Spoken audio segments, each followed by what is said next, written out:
बच्चों नमस्कार। आज मैं कक्षा 10वीं की रैखिक समीकरणों के युग्म को हल करने के लिए एक दूसरी विधि का प्रयोग करना समझाऊंगा, जिस विधि को हम विलोपन विधि कहते हैं और अंग्रेजी में इसे एलिमिनेशन मेथड भी कहते हैं। अर्थात इससे इसके जो शब्द के अर्थ से ही लग रहा है पता कि किसी चीज़ को एलिमिनेट करना है, किसी चीज़ को ख़त्म करना है, विलोप करना है। तो ये विलोप कैसे होगा, हम इसको बिल्कुल सरल सी भाषा में समझने का एक प्रयास करेंगे। हम इन समीकरणों को पहले नाम देंगे। समीकरण नंबर 1 जैसा कि हमने प्रतिस्थापन विधि में भी किया था, और समीकरण नंबर 2।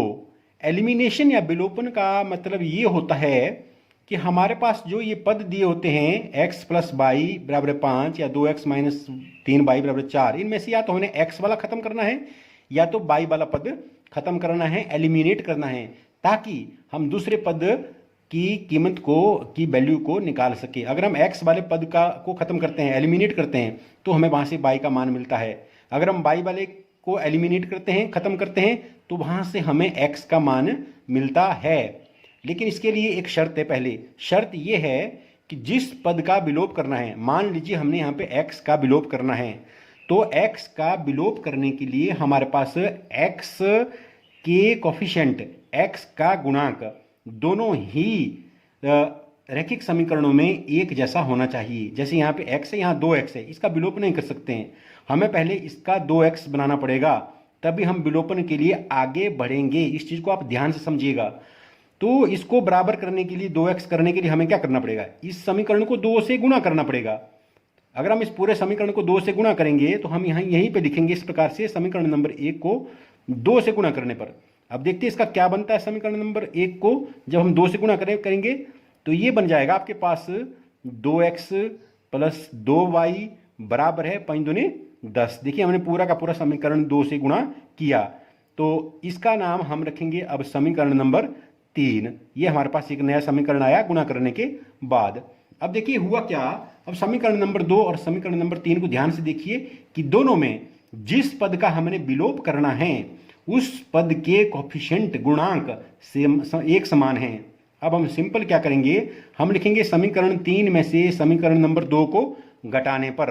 क्या लिखेंगे हम, समीकरण नंबर 3 माइनस समीकरण नंबर 2 करने पर। सिंपल ऐसा लिखिए, आप कोई दिक्कत नहीं है करने पर।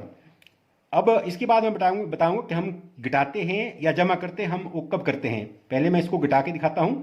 समीकरण नंबर 3 है हमारे पास 2x + 2y बराबर है 10, और समीकरण नंबर 2 हो गया हमारे पास 2x - 3y बराबर है 4। तो हम घटा रहे हैं, हमने घटाना लिखा है यहाँ पे, तो घटाते वक्त हम क्या करते हैं, चिन्ह बदलते हैं नीचे वाले समीकरण के। ये माइनस हो गया, ये प्लस हो गया, और ये माइनस हो गया। तो यहाँ देखिए सेम पद है, अपोजिट साइन है, तो ये दोनों कैंसिल हो गया आपस में। यहाँ पे क्या हो गया, 3y और 2y दोनों प्लस के हैं, ये कितना हो गया 5y, और यहाँ पे 10 में से 4 गया, कितना रह गया 6। तो बच्चों यहाँ साफ जाहिर है कि y का मान हमें प्राप्त हुआ। y बराबर है 6 और y के साथ गुणा कितना है 5, वो इसके बटे में चला गया, तो यहाँ से हमारे पास y का मान हमें प्राप्त हुआ। तो मैं आपको एक बात बता रहा था कि इस चीज का निर्णय हम कब करते हैं कि किन समीकरणों को घटाना है और कब समीकरणों को आपस में जमा करना है। कई बार हमें क्या करना पड़ता है, हम ऐसा भी लिखते हैं कि इनको जमा करने पर। वो किस चीज पर निर्भर करता है, जिस पद को हमने एलिमिनेट करना है, जिस पद को हमने खत्म करना है, अगर तो उन दोनों पदों के पास सेम साइन है, जैसे यहाँ पे हमारे पास दोनों के पास सेम साइन थे, यहाँ भी +2x है, यहाँ भी +2x है, अगर सेम साइन है तो हम क्या करेंगे, उनको घटाएंगे। अगर इनमें अपोजिट साइन हो, मान लो यहाँ पे -2x है, यहाँ पे +2x है, एक माइनस का है एक प्लस का है पहले ही, उस स्थिति में हम क्या करेंगे, हम उन समीकरणों को आपस में जमा करेंगे। आप इस चीज को बिल्कुल याद रखें। एक बार मैं फिर बता सकता हूं आपको कि हम कब घटाते हैं इन समीकरणों को, अगर इन दोनों के पास सेम साइन हो तो हम घटाएंगे, अगर इनके पास अपोजिट साइन हो तो हम इनको जमा करेंगे। ये इसका एक नियम है, इसकी एक शर्त है। तो बच्चों, और सिर्फ हमने उसी पद को देखना जो एलिमिनेट जिसको करना है, उसी पद को, बाकी पदों को नहीं देखना है। तो यहाँ पे हमारे पास y बराबर है 6/5 आ गया। अब सिंपली हम क्या करेंगे, यहाँ पे करता हूँ मैं इसको, y बराबर है 6/5 का मान कहाँ पे रखना है, समीकरण नंबर एक में रखो या समीकरण नंबर 2 में रखो, हम एक में रखते हैं। एक में रखने पर, समीकरण नंबर 1 में रखने पर देखते हैं क्या होता है। यानी कि जहां पर y है वहां पे हमने 6/5 रखना है। तो x प्लस वाई की जगह 6/5 बराबर है 5। तो x का मान कितना आ जाएगा, x बराबर है के सामने 5 है, और ये 6/5 यहां से उधर चला जाएगा, 6/5 माइनस का हो जाएगा, और x का मान कितना आ गया, बटे में यहाँ पे 5, तो 25 माइनस 6, तो x का मान कितना आ गया, 19/5। अब हमारे पास दोनों मान ज्ञात हुए। और कौन सी विधि का प्रयोग किया हमने, एलिमिनेशन विधि का, एलिमिनेशन मेथड का, विलोपन विधि का। एलिमिनेशन विधि मेथड को समझने के लिए हम एक और उदाहरण लेते हैं। इसी का ही दूसरा भाग है। 3x प्लस 4y बराबर है 10, 2x माइनस 2y बराबर है 2। तो इसको पुनः हम वही करेंगे, समीकरण नंबर 1, और इसको हम समीकरण नंबर 2 कहेंगे। तो देखिए यहाँ पे हम एलिमिनेट x को नहीं करेंगे, हम एलिमिनेट यहाँ किसको करेंगे, y को। ये जरूरी नहीं कि आप x को ही एलिमिनेट करो, ये आप पर निर्भर करता है कि आप क्या करना चाहेंगे। तो इस पद को, y वाले पद को हमने एलिमिनेट करना है, विलोप करना है। तो यहाँ पे 4y है, यहाँ पे 2y है। अभी यहाँ भी हमें 4y चाहिए। सबसे पहले हमने इन पदों को बराबर करना है, पदों के कोफिशिएंट को, गुणांक को बराबर करना है। तो 2y को किससे गुणा करना पड़ेगा, 2 से। तो हम लिखेंगे पूरे समीकरण नंबर 2 को किससे गुणा करें, 2 से। तो गुणा करने पर हमारे पास आ गया 4x माइनस 4y बराबर है 4। तो इसका नाम हमने क्या रख दिया, अब समीकरण नंबर 3। अब जिन पदों को हमने विलोप करना है उनके साथ चिन्ह देखने हमने कौन से चिन्ह लगे, कैसे चिन्ह लगे हैं। इस 4y के साथ प्लस है और यहाँ पे 4y के साथ माइनस है। मैंने अभी अभी आपको बताया था पहले उदाहरण में कि विलोप करने वाले पद अगर उनके साथ सेम साइन हो तो हम उनको घटाते हैं आपस में, उन समीकरणों को। अगर विलोप करने वाले पद के साथ अपोजिट साइन हैं तो हम समीकरणों को जमा करेंगे। हम यहाँ सिंपली क्या लिखेंगे, समीकरण 1 प्लस समीकरण 3 करने पर, समीकरण 1 को समीकरण 3 से जमा करने पर। जमा क्यों किया, मैं आपको ये चीज स्पष्ट कर चुका हूं। तो सिंपली हम क्या लिखेंगे यहाँ पे, 3x प्लस 4y बराबर है 10, और 4x माइनस 4y बराबर है 4। जब हम समीकरणों को जमा करते तो हम उनके चिन्ह नहीं बदलते हैं। तो यहाँ पे पहले से हमारे पास इनके अपोजिट साइन है, सेम पद है, खत्म हो गया। यहाँ से हमारे पास 4 जमा 3 7x बराबर है 14। तो यहाँ से हमारे पास x का मान आ गया, x बराबर है 14। ये 7 कहाँ जाएगा, सामने वाले के बटे में, 7 एकम 7, 7 दूनी 14।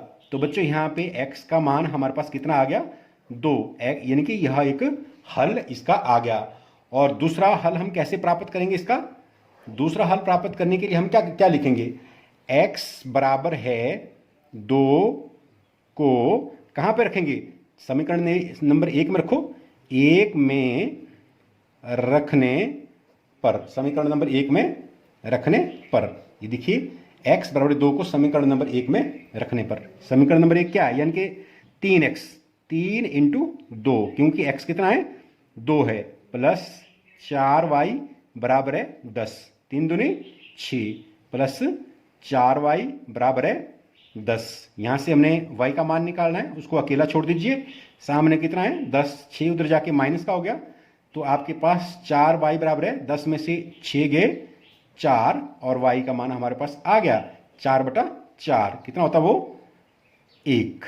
तो y बराबर है 1। इस प्रकार से आपके पास ये जो समीकरणों का जोड़ा दिया हुआ है इसके हल मिल गए। x का मान 2 और y का मान 1। अब शायद इन दोनों उदाहरणों को करने के बाद आपको विलोपन विधि, ये प्रश्नावली 3.4 का पहले का चौथा भाग है, इसकी सहायता से मैं और भी प्रखर आपकी सोच को बनाना चाहता हूँ विलोपन विधि के बारे में।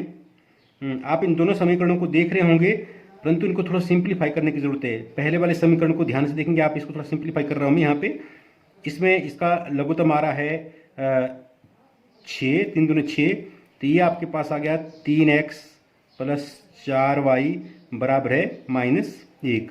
तो इसका समीकरण क्या बन गया, 3x प्लस 4y बराबर है 6 एकम 6 -6।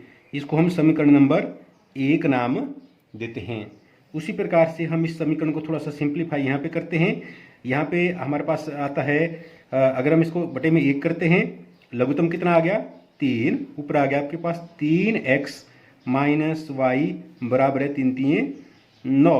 तो हमारे पास इसका समीकरण सिंपल क्या बनता है, 3x माइनस वाई बराबर है, बटे में 3 है, सॉरी यहाँ पे 3 है, इसको ध्यान रखें, 3 है, 3 3 9, ये आ गया आपके पास समीकरण नंबर 2। अब हमने एक विशेष बात पर ध्यान देना है कि हमने विलोप किसका करना है। मान लीजिए हमने x का विलोप करना है यहाँ पे, तो x हमारे पास 3x यहाँ भी है और 3x यहाँ भी है, यहाँ किसी भी चीज़ को मल्टीप्लाई करने की आवश्यकता नहीं है। और दोनों के साथ कैसे पद है, चिन्ह कैसे हैं, प्लस के हैं। मैंने कहा था कि अगर सेम साइन हो तो हम समीकरणों को माइनस करते हैं। हम यहाँ पे लिखेंगे समीकरण 1 माइनस 2 करने पर। तो देखिए हम 1 माइनस 2 करते हैं, 3x प्लस 4y बराबर है माइनस 6। दूसरा आ गया 3x माइनस वाई बराबर है 9। तो इसको जब घटाते हैं तो क्या करते हैं, हम चिन्ह बदल देते हैं। हमारे पास ये समान पद है, अपोजिट चिन्ह है, कट गया। 4y और 1y कितना हो गया, ये 5y बराबर है माइनस 9 6 15। तो यहाँ से साफ जाहिर है कि हमारे पास y का मान आ गया। y के सामने कितना है माइनस 15 और y का गुणा कितना है 5, वो इसके चला जाता है बटे में। 5 एकम 5, 5 3 15। तो बच्चों यहाँ देखिए y बराबर कितना आ गया माइनस 3। तो अब हम क्या कर सकते हैं, y बराबर है माइनस 3 की सहायता से x का मान भी ज्ञात कर सकते हैं। हम क्या लिखेंगे यहाँ पे, जैसे हमने पहले सवालों में लिखा, y बराबर है माइनस 3 को कहाँ पे रखना है, 1 में रखने पर, 1 में रखने पर या 1 में प्रतिस्थापित करने पर। यानी कि समीकरण नंबर 1 में जहाँ पर y होगा वहाँ पे हमने माइनस 3 रखना है। तो समीकरण नंबर 1 है हमारे पास 3x प्लस 4y, y का मान कितना है माइनस 3, बराबर के सामने कितना है माइनस 6। तो ये हो गया बच्चों आपके पास 3x प्लस इंटू माइनस 12 बराबर है माइनस 6। तो 3x बराबर है माइनस 6, 12 उधर ले जाएंगे तो ये प्लस का हो जाएगा। और यहाँ से सिंपली क्या हो गया, 3x बराबर है प्लस 12 और माइनस 6 कितना होता है प्लस 6। तो x का मान भी आपके पास आ गया। 3 कहाँ जाएगा, इसके बटे में जाएगा, 3 एकम 3, 3 दूने 6। तो देखिए हमारे पास x का मान कितना आ गया 2। तो बिल्कुल हमने एक ही मेथड, एक ही भाषा का प्रयोग तीनों समीकरणों को हल करने में किया। उम्मीद है कि आपको अच्छे से ये समझ आए होंगे। और प्रश्नावली 3.4 बहुत ही महत्वपूर्ण प्रश्नावली है और एग्जामिनेशन में बहुत बार यहाँ से प्रश्न पूछे जाते हैं। तो आप अन्य प्रश्नों को हल करने का अभ्यास करें। धन्यवाद।